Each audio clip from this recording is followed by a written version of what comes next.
Hi, my name is Jon Holt. I'm the CEO and senior partner of KPMG in the UK and Switzerland. We have around 25,000 people in our firm. This is my Duvet flip. What makes a good future accountant?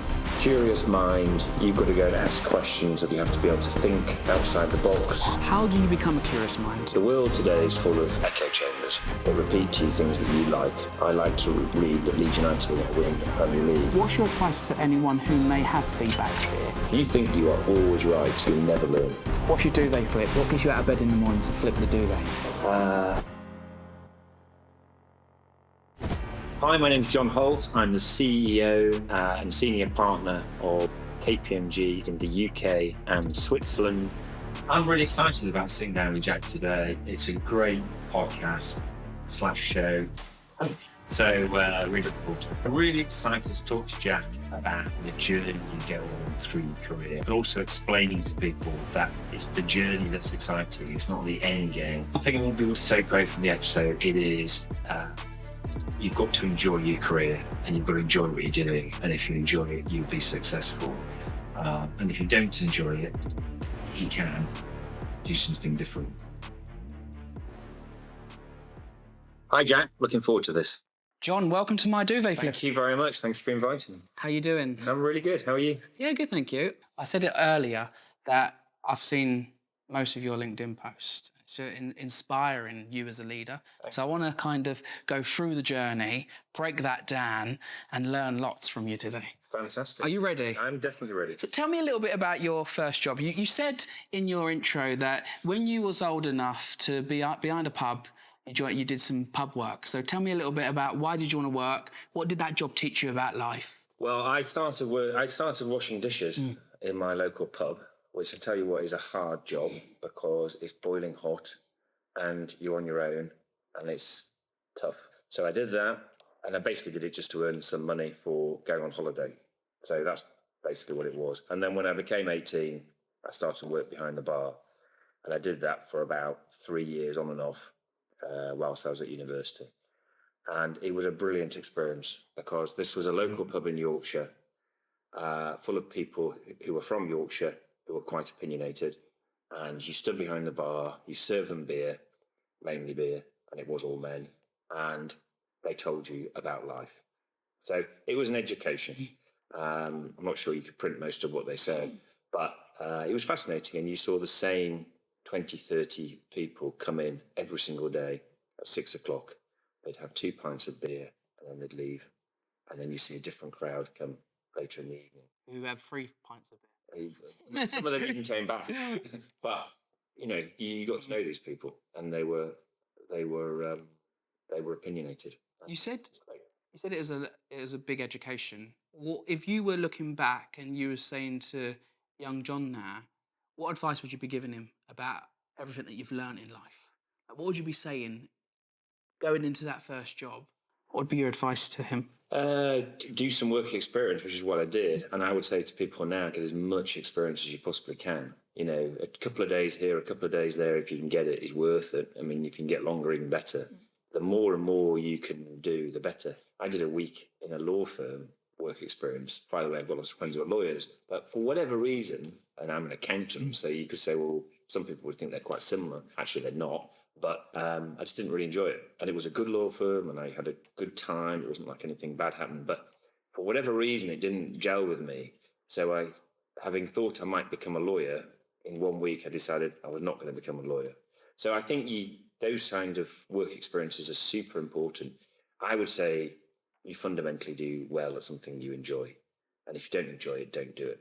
And I say that to people at KPMG now. I have people who come to me who are very experienced, who are maybe not enjoying their career. And I say, if you don't enjoy it, you should leave. You should go somewhere else. I wouldn't stay if I didn't enjoy it.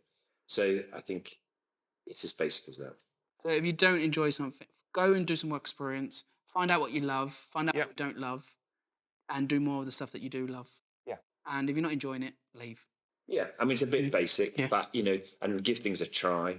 You're going to have hard times. I always say attitude trumps ability. If you've got good attitude, you try things, you're going to have difficult times. Everybody has difficult times in their career. I've certainly had difficult times in my career. So I'm not saying be flippant, but yeah, if you don't enjoy it over a period of time, it's not the right career for you, and you won't succeed probably. You say it's basic, but some of the most simplest things are the ones that actually we need to go back to, right? Yeah. Because especially here in the UK, we like to overcomplicate everything. So just keeping things simple. You talk about get work experience. What does that look like practically? If someone's tuning in and they want to get work experience, where do they start in today's age?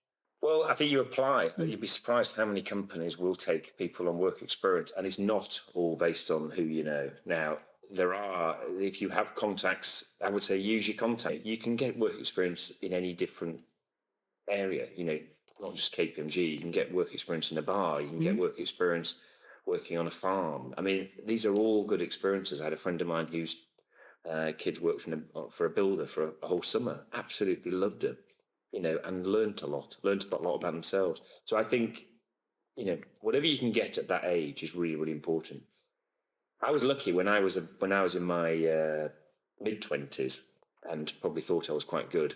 Thought I was too good. The guy I worked for, he drew me a line, and he sort of explained that I was whatever 25. Your working career is 18 to 65 if you're lucky. Might be even longer these days. I was right at the very start of my career, and the point is, really, in those early years of your career, it's about learning and understanding what you're good at. It's trying things. It's not about maximizing your money. It's about getting the skills and experience so that later in your career you can be successful. And I think that was good for me, because the couple of times that I thought about leaving, the only time I really thought about leaving is because I was going to get more money. It wasn't because I didn't enjoy the job, but I thought I could earn 20% more, 30% more, which, by the way, when you're 25 is a lot of money, okay? And meant I could go and get myself a better car or whatever I was bothered about in those days. But it would have been a very bad career move. So you've got to think about this in a longer time frame. And when you're taking advice, because clearly that individual gave you some really good advice. I love that. Look at your 18 to 65 plus as a line of your career, and you're here in your journey. Acquire as many skills as you can in a meaningful way. How do you know if an individual is giving you the right advice or the wrong advice? Because you, in your career, you probably had it where I've definitely had it where does that person have my best intentions? Is the advice actually practical? And like I wouldn't take advice about my teeth from someone who's not a dentist, right? Have you ever had that? And how do you see it if it's coming towards you, advice that shouldn't be? It's a great question, actually. And of course, there are people who give you advice which is based upon their own self-interest. Of course they do. I think that's, I don't know, I'm not sure you can teach that, because I think that's intuition, that's EQ, that's understanding what motivates people. And I think I got that. I've definitely had people, I've seen it with other people. We've had people decide, people who are not particularly succeeding in a career, and then you have colleagues who say, you must definitely stay. And you think, no, actually, they should go. Equally, I've had colleagues who decide they want to leave for, reasons that probably like mine, when people were talking to me, where just extra money, it wasn't a good idea, actually, then you should try and persuade them to stay.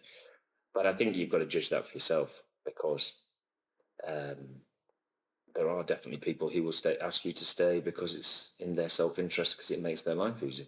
So you just have to figure that out as you go. Yeah, there isn't a textbook for that. I think you've got to be able to work that out for yourself. And that can come at any stage, right? Because there's some people that don't have the emotional intelligence or the common sense to work it out for themselves. When you're young, yes, you're naive, right? Totally. So you just have to sometimes go through the hardship to experience it, to then reflect. Yeah. If you've got to the stage where you've actually accepted a job somewhere else and you're about to leave, you've made the decision. And therefore, actually, I'm probably going to give you bad advice. So, John, I've got two money questions for you, and I want to hear a bit about your tips on them. So, the first one, what is the biggest money regret that you've made, and why? I think you should invest when you're young. So but you can read about this in many books, the simple genius of compounding of investments. If you invest when you're young, even if it's not a lot, when you get older, you'll find a lovely surprise, and this thing will grow and grow and grow in theory. So I would invest in a pension or in stocks and shares or something like that when you're young. I know it's difficult because you don't have a lot of spare cash, but the younger you can do it, you will benefit from it. I was quite late in starting a pension. And if I had a piece of advice to myself years and years ago, it would have been invest in a pension as soon as you can afford it. I think that's a great tip for anyone. Go out and invest. Find out what you want to invest in. Give it a go, even if you're starting with £1, right? What is your simples money tip to your 18-year-old self? Spend less on going out. No, I'm joking. Well, I don't really. I think if you're 18 years old, enjoy yourself. Honestly, I think if you're 18 years old, that's the time when you should enjoy yourself. Go out. Not what I'm supposed to say, but it's your truth, right? Yeah, I think when I'm 18, I didn't really. I think that was a time when you went out and you enjoy. I think you've also got to enjoy your life. But I think when you're 18, you don't have a lot of money. You should go and spend it by enjoying yourself. When you've got a job and you're in your mid-20s and you're starting to earn a bit of money, hopefully, then start to invest and start to save. Don't leave it till you're 35 or 40. So, yeah, 18, enjoy it. Well, thank you for your money tips.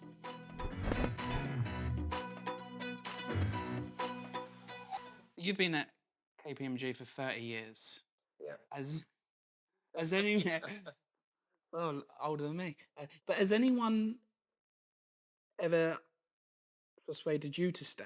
Because in that 30 years, we all get cold feet. We all think the grass is greener on the other side, and we all have this moment of madness sometimes and go, oh, have you ever had that?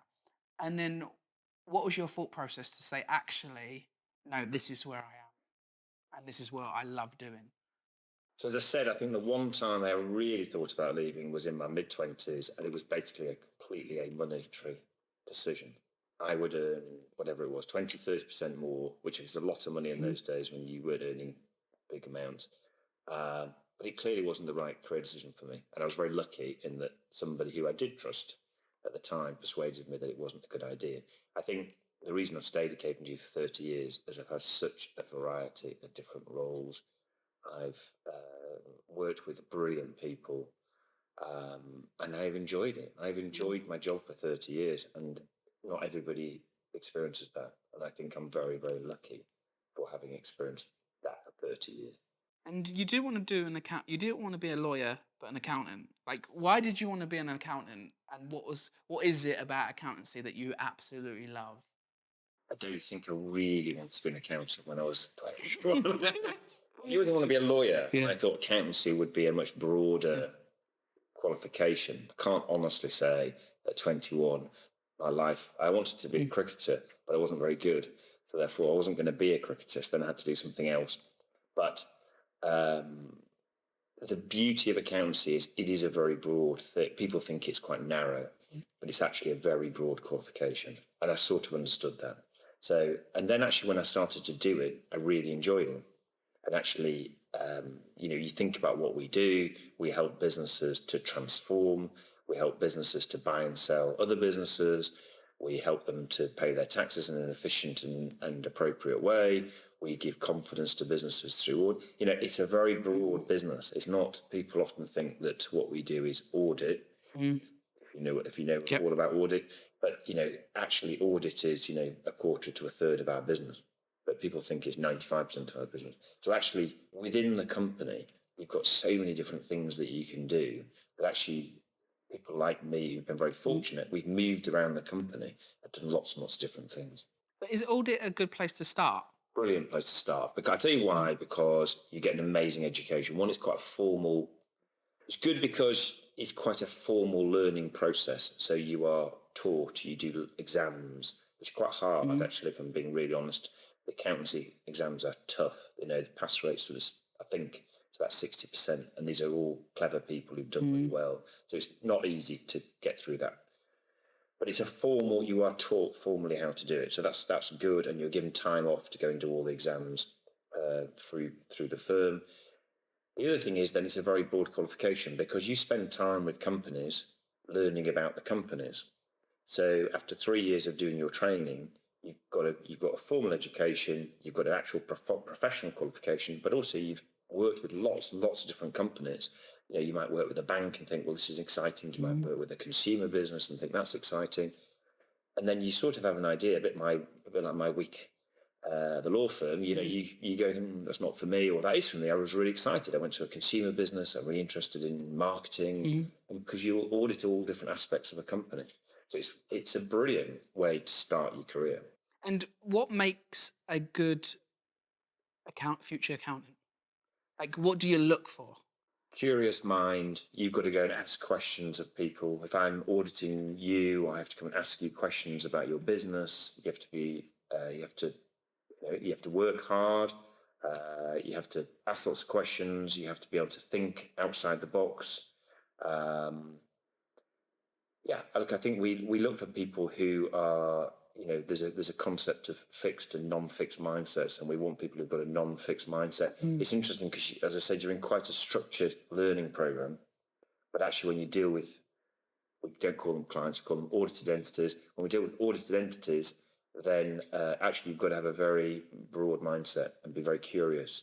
I mean, if you're trying to commit a fraud, as a company, if all I ask you is very perfunctory, fixed questions, well, it's not very difficult for you to avoid. Go around it. Go around it. So we need people who are going to think a bit, why is he answering the question that way? Why won't he answer that question?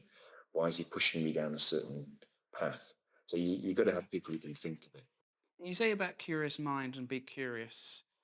How do you become a curious mind? Because we have over 2 million members, young people in our community. And there is a lot of curious people in there, but there's also a lot of young people who think they're curious, but they don't understand curiosity in a way that you should be able to be curious. What in your mind? And I think the Prime Minister said it on the show. We've had the FA chair, Debbie Hewitt, say it. You've just said it about being curious. But what does that tangibly mean, being curious in a role, in a job, when I use this saying, cheers and chores. Every job will has cheers and chores. The employment contract is your chores. You're there to get paid, and it's your job to make the cheers happen. Join the social mobility club. Do A, do B. When does curiosity steps over in terms of staying in your lane and actually being curious and becoming a curious person, if you know what I'm saying? I do totally. I think, one, I read a lot. Two, I read a lot of different things. So the world today is full of echo chambers that repeat to you things that you like. By the way, that applies to me. I like to read that Leeds United are going to win the Premier League. Okay, so I can go onto my X account and read every week that Leeds United are going to sign the best players in the world and Leeds United are going to be brilliant. Okay, sadly, it's not true. Okay, you need to understand that you are being fed things which you like. But to be curious, you've also got to read other people's opinions and also read them with an open mind. These days people don't buy newspapers in the way they used to, but in my 20s and 30s, I used to deliberately buy different newspapers every day. To read them. To read them. So I used to in those days, The Guardian was always great on a Saturday, so I'd read The Guardian on a Saturday, I'd read the Sunday Times on a Sunday, I'd buy the Daily Telegraph. Maybe I wouldn't buy the Red Tops because I was trying to, but I would read each different broadsheet newspaper because that gave me a different view and it gave me a different opinion. And I like to read somebody else's opinion. And I think one of the things that's wrong today is that people are not open to other people's opinion. And do I think I'm always right? Absolutely not. That's also a key part of curiosity. If you think you are always right, you'll never learn. You've got to be open to other people's ideas. And what can people do now? Obviously, they can still go and buy the newspaper if they want, but because the algorithms on the social media feeds, they're obviously bringing things up that you like. And I don't want to get into algorithms on social media, but what else can they do? Where can they go to kind of navigate and actually get a different opinion? Well, I think that different news sites give you a different. I mean, let's be honest. Different news sites give you different opinions. You wouldn't if you go to America now, in particular. The big news sites are quite partisan. And if you literally listen to the news with two different news channels, you'd have two different views. So all I'm saying is have the awareness that you are being told, and neither is right or wrong. I'm not making a political point here, but actually just listen to both of them and then make your own judgment. What you shouldn't do is only listen to one and then say, well, that's the truth, that's the fact. Well, it's not, because there's always a second opinion. And I think being curious is simply being open to the idea that you listen to lots of different views and then you form your own judgment. I also think you should read. I read a lot. By the way, I read rubbish and I read, highbrow stuff, and I like to do both. Sometimes people think I'm sat at home reading Chaucer and Shakespeare, being a very clever CEO. Clearly, I'm not. Okay, I watch. I've just finished watching Married at First Sight Australia. You wouldn't expect me to say that. No. Equally, I will watch, very serious documentaries. So look, my interest is everything, but also the people who work with me and for me, and they watch everything. They listen to everything. I can't live in this little, isolated place where that's not real life. So, Do you think many CEOs are like you in terms of that open mind, Australian first dates, to watching this The first married first? Okay, well, I've not watched it clearly, but like, do you think lots of CEOs like this, or have you adopted that mindset based on the role you've done over the last 30 years? I think many are, but not all. So, but look, I come from Wakefield. I have two older sisters who frankly couldn't care what job I have. It's not impressed them. It doesn't impress them. I was telling a friend of mine the day, I was with a relative of mine who thought I was the chief exec of KFC, KPMG. Look, when I go home back to Yorkshire, they don't care what I do. They're not interested particularly. So, it grounds you. Okay, if you surround yourself with people who are all very impressed with you, then you'll be very impressed. If you surround yourself with people who are normal and don't really care, then you'll be grounded. Absolutely.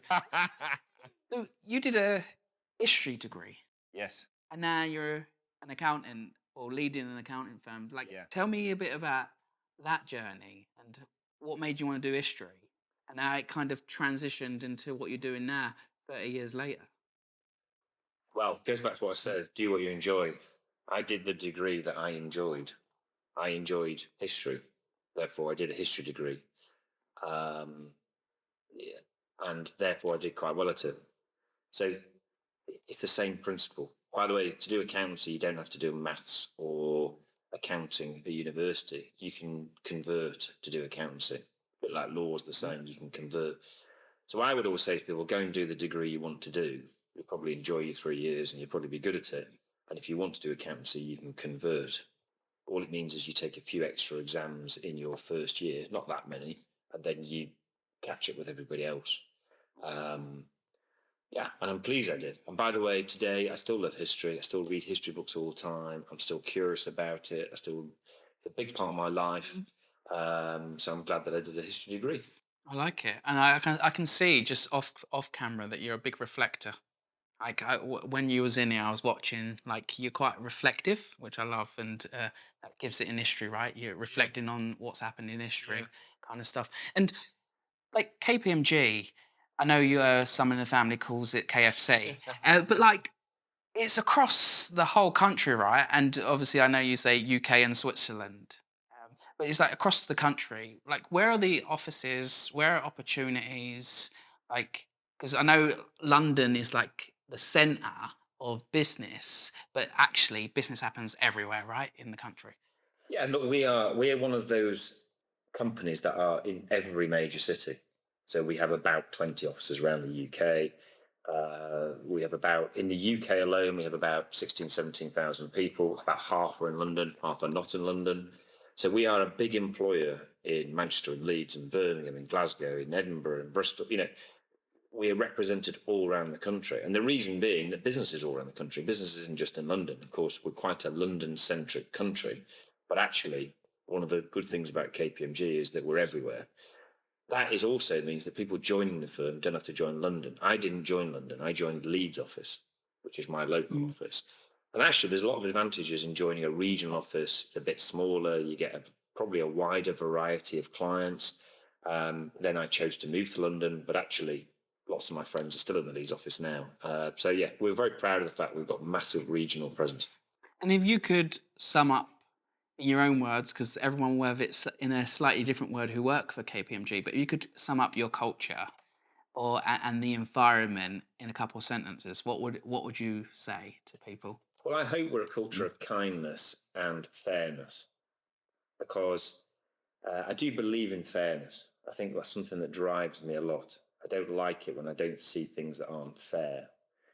Now, life, not everything is perfect in life, but the more fair you can make things, the better.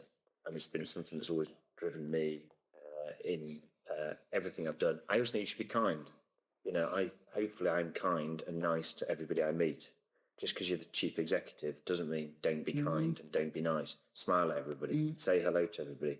By the way, lots of people know me and I don't know them, because when I walk into the office, they all look at me. They know who I am, but I don't know who they are necessarily. I know lots of them, but not all of them. You can't know 16,500 names, can you? I can't. But they all know who I am. So when you're in the lift with them and you're walking past them, smile at them and be nice to them and say hello. You're surprised how many people walk in the office and say, "Hi, John." They don't know who I am and we don't know each other. I love that. I love it when they say that to me. What a lovely thing to greet you in the morning. So costs you nothing, So I think that is the culture of the firm. The other side of the firm is very innovative, brilliant people, give people amazing careers, very professional. So, and a brilliant learning organisation. One of the reasons many people come to KPMG is because you will learn a lot, whether you stay for 30 years like me or you stay for 5 years or 2 years. You will learn, and people come because they know they're going to learn, and they might then take that to another career. That's fine, by the way. That's great. But we are a learning house, and we're very proud of that as well.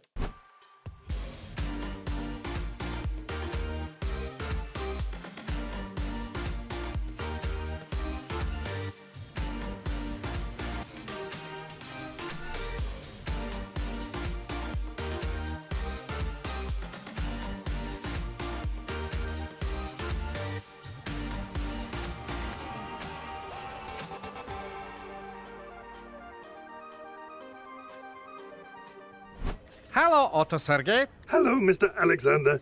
Are you looking for a credit card? Oh, he's good. With Otto Sergey's handy credit card feature, he'll check your chances of approval before you apply without impacting your credit score, taking the guesswork out of finding a credit card. Simples. Hey, that's my line. I love to speak my truth with kindness, and someone will pick this up in the future, but that's fine. I do believe you are the kindest of the top four. And I've probably been to about 9 to 10 different regional offices of the others. I forgot their names, John, so we won't even... Yeah, I can't remember. But I do agree with that. You are the kindest, and your people are smart, but they are also very kind. From what I hear from the team and yous and the team here and who I've engaged with already, you can see the difference, which is just brilliant, and that just changes everything, right? Because I preach and practice kindness everywhere, and also being kind is also being sometimes tough love as well, and being kind to one community and saying no to another, so you can really support what you're doing. Because people sometimes think kindness is this snowflake thing and everyone's weak, but actually kindness is a true power if you embrace it and you mean it in a meaningful way, right? And for us, it translates into better collaboration, people working better together. And you're right, kindness is not sort of fluffy in a business sense, but it means that people have respect for each other. People will bring people into a problem. A lot of what we do is companies come to us with a problem and they want a solution. And the reason they come to us often is because the problem is difficult. Therefore, if it was easy, they'd solve it themselves. So what do you then need? You need brilliant ideas from lots of different people collaborating and thinking about how do we solve this problem. Well, you don't get that in a culture where everybody's out for themselves. You want a culture where people are going to support each other, work for each other. And that's what we've got. Absolutely. I want to ask this question, like, because I respect anyone who's a CEO. I respect them because I know that how tough can be. They've got 16,500 mouths to support. I know there's a massive team that are all supporting it, but at the end of the day, all eyes on you at the moment, right, John? Yeah. Like, what's the hardest part of your job that people may not actually think about? Like, what is your hardest part of your job? The best bit of the job and the hardest bit of the job is at the end of the day, you make the decision.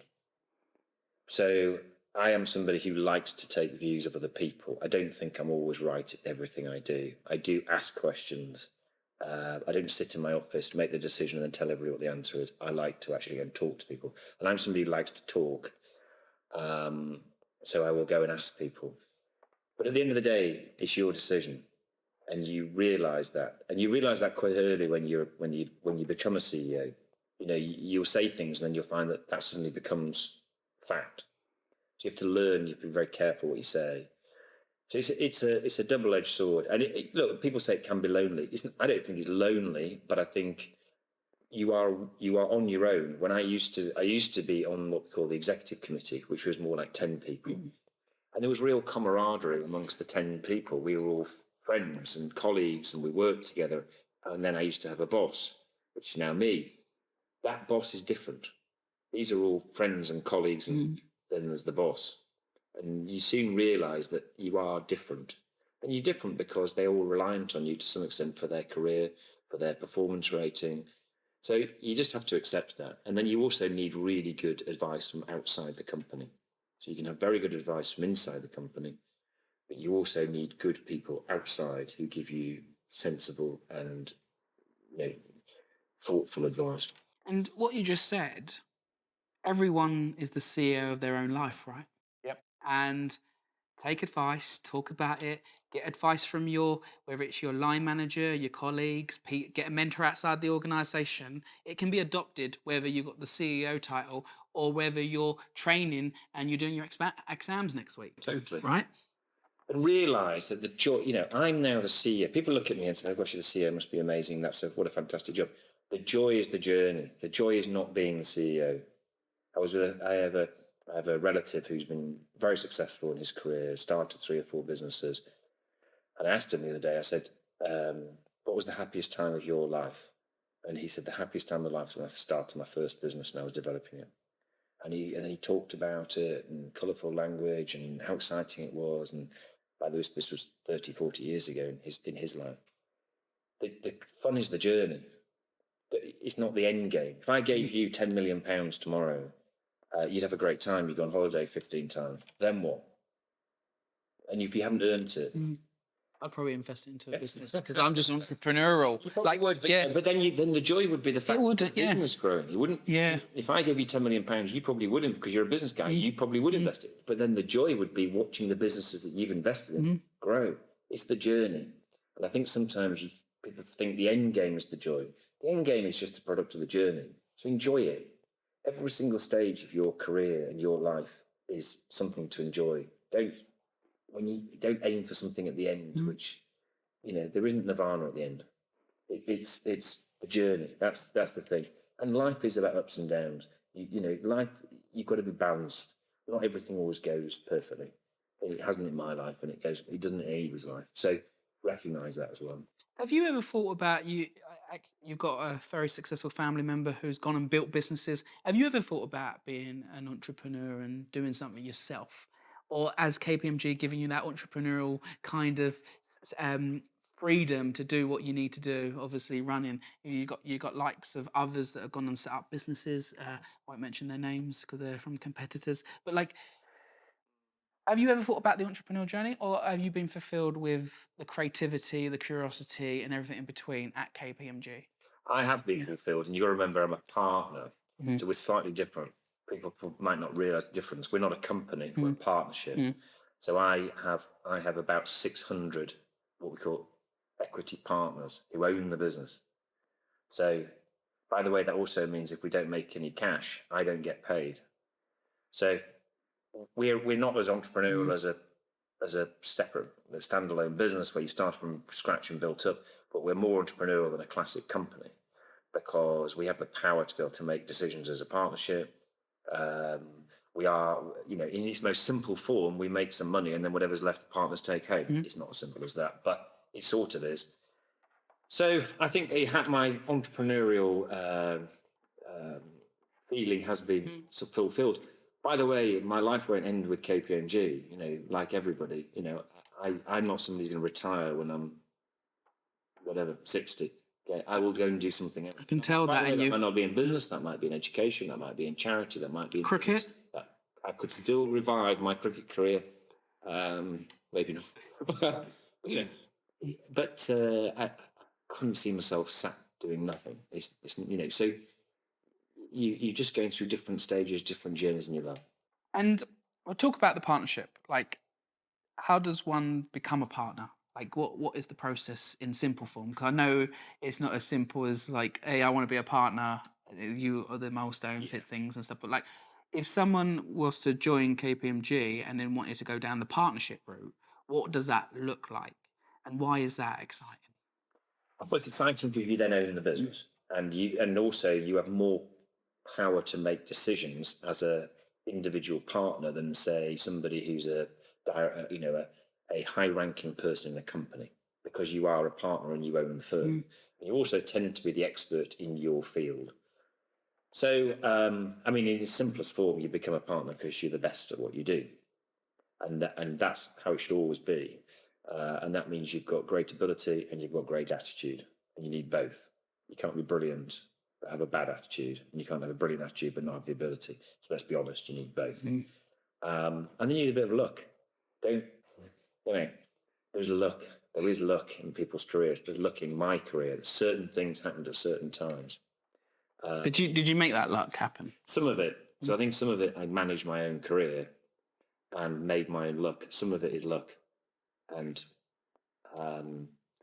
you have to be honest about that. Right place, right time. You got an opportunity that developed into something else. A client decided to buy another client, and you happened to be on that job. And so, look, some of it's luck. But at the end of the day, all I ever want, go back to what I said about fairness, all I ever want is the best people get to the top of the firm. If the best people get to the top of the firm, I've done my job. You just want to create the conditions where that happened. Do you think luck comes when you're fair, kind, and consistent? Well, more often, yes. So it's your point. You make your own luck, and there's some truth in that. I also think you've got to manage your own career. One of the most frustrating things for me is if I praise people and they sort of sit. By the way, these are quite senior. I only really these days appraise very senior people. So I'm appraising somebody, and they sit back in their chair, and I'm giving. It's like, this is a two-way conversation. Yes, I'm going to tell you how you performed. I also expect you can challenge me. People who know me, they can challenge me. I have no problems with that. You can challenge me and you can tell me what you want. Otherwise, it's not a two-way conversation. I think a lot of people don't realise you've got to manage your own career. It's not, it's not just a one-way process. And you're letting yourself down somewhat if you do not manage your own career and make it clear what you want. The number of people who I've had people who've resigned in the past, and they say, well, I always wanted to be wearing black on a Tuesday. And you say, well, you never said that, and I never knew that, and maybe that's my fault. I should have understood it. But if you'd said it to me 2 years ago, maybe we could have made that happen. Why didn't you say it to me? Now there's pushy and there's annoying, and there's, I'm not saying be that, but I am saying manage your own career. Manage your own career. I've been doing this thing with the team recently around. Firstly, it started with, okay, I believe that a lot of people, especially young people, have feedback fear. They say they want the feedback, but actually, when you give them the feedback, they fear it. So we did some feedback fear, and now we have a session once a week called Speak Your Truth. And those two things together has just made the whole organisation just come together a little bit more and be more open. And it goes to your point: manage your career, speak your truth in a way that is professional. Yeah. But what have you ever had feedback fear? And what's your advice to anyone who may have feedback fear? Who, oh yeah, I love feedback, as long as it's not towards me. I think feedback fear is huge, and it goes back to insecurity and people's lack of confidence, and it goes back to everything we said about being curious, being open to the idea of criticism and different ideas and different views. I think everybody has feedback fear, and I think it. By the way, you said young people have feedback fear. I can tell you, very experienced people have feedback fear. I've had very experienced, very successful people later on in their careers who do not want to be told things they don't want to hear. And that's tricky. And by the way, if you're the person giving the feedback, it becomes tricky because you know they don't want to hear it. I've had people just shut me down in meetings because they don't want to hear what I'm saying. And I'm being fair, I'm trying to be helpful, I'm trying to support them. So if you want to develop, though, you have to understand, there's that classic thing, you only learn from failure and you only learn from things that didn't go well. I don't think that's necessarily true. I think you actually learn from success. But if you watch that famous Michael Jordan video, advert for Nike, where basically he says, I missed 1,000 shots and, 20 get, the point is there. The point is you learn from when things don't go to plan. And you have to develop a ability to be able to receive feedback. Otherwise, you're perfect and there's nothing to learn. By the way, I'm not perfect. I'm not the best accountant at KPMG. I'm not the best at maths at KPMG. I failed my accountancy exams in my second year. Wow. Okay. I failed my Oxford University entrance exam. I could keep going. I failed lots of things. Okay. But failure's not fatal, right? No, I'm super happy. You can look at all. I failed my second year accountancy exams. I got a report from my boss at the time who said, "Bright lad, too many outside interests." Okay, well, he was sending me a message. You need to stop enjoying yourself and playing rugby or whatever I was doing at the time, and you need to focus on your exams. And I did, and then I passed, and then I did really well. But it taught me a lesson, a positive lesson. It was received in the right way, and it was given. That's brilliant, because if you can receive it in the right way, you'll grow, right? You do, and it's not, it's easy for me to say that. Nobody likes being told, and nobody likes what they perceive as criticism. But you've got to get to a stage where you can accept somebody's trying to give you constructive advice. That's how you'll grow. The next question I want to ask, I know it is not going to be as simple to answer it, but I know you're smart, so you will. If you could sum all your experience at KPMG all into one, and on a Christmas cracker it came out with a life lesson, what would that life lesson be? I know there's more. I know it's more in depth. How can you sum 30 years into one? But what's one thing that sticks out of you that you always go back to and go, actually, that was such a critical lesson, and now it's in a nice soundbite that I like to use when things happen. So I'll say three things. If I can have three. You can have as many as you want, John. Okay, I'll go with three. I'd say one, know what you're good at. Know what your superpowers. You have to know yourself. I know what I'm good at, and I know what I'm less good at. Therefore, I get support in the things I'm less good at. Don't sit on the sidelines and comment on what everybody else is doing. Be the person taking the action. There's thousands of people in the world who like to comment on what other people do, but they don't do it. Especially on X. Particularly everywhere, actually. But there's that brilliant. There's a brilliant Barack Obama interview on YouTube. Find it on YouTube, where basically he's asked, who are the people who, what was the people who supported you? What was the attribute that most helped you? And he basically said, just people who do things. It was a really basic answer. It was a great answer. It was basically saying, even when you've got the most brilliant people around you, the people he really valued were people who got stuff done, not people who talked about it. And so that's the same thing. And then the final thing is, you've got one life you need to live it. You've got to enjoy yourself. Go back to what I said. I do honestly believe if you don't enjoy it, change your life to the extent you can. I know some people can't, and it's not as simple as that. But if you can, change it. If you don't enjoy it, you won't be successful. Well, I've got one more question for you. Are you ready for it? I am. What's your duvet flip? What gets you out of bed in the morning to flip the duvet? I think every day is a special day, okay? And this will sound morbid, but, I have, at my age, don't ask me, I have sort of 10,000 days left. I know that sounds morbid, but I literally think, every day I wake up, is a really special day, and it never repeats. Every day is a new day, it's a unique day. And I'm an optimist, so I wake up in the morning with a smile on my face, and I love my job. I love the people around me. So I wake up and I have a springless step. I love that. And 10,000 days left. Thank you for spending part of one of the days with me. 'Cause you know what? You've been such a joy. I was a bit nervous because I've met all the other bosses at the other companies, and I was like, oh, is he going to come in like them? Because if he is, I'm going to have a bad morning. But you know what? You've been kind. You're very smart. You're very reflective. You're shrewd. I like those type of people. You've been such a radiator and not a drain today. So thank you. Thank you. And thank you for giving all this advice. And we're going to chop this up and hopefully help others flip the duvet. So thank you. Thank you very much. And there we are. It always feels like there's more people in the room when they clap. Thank you, mate. That was good.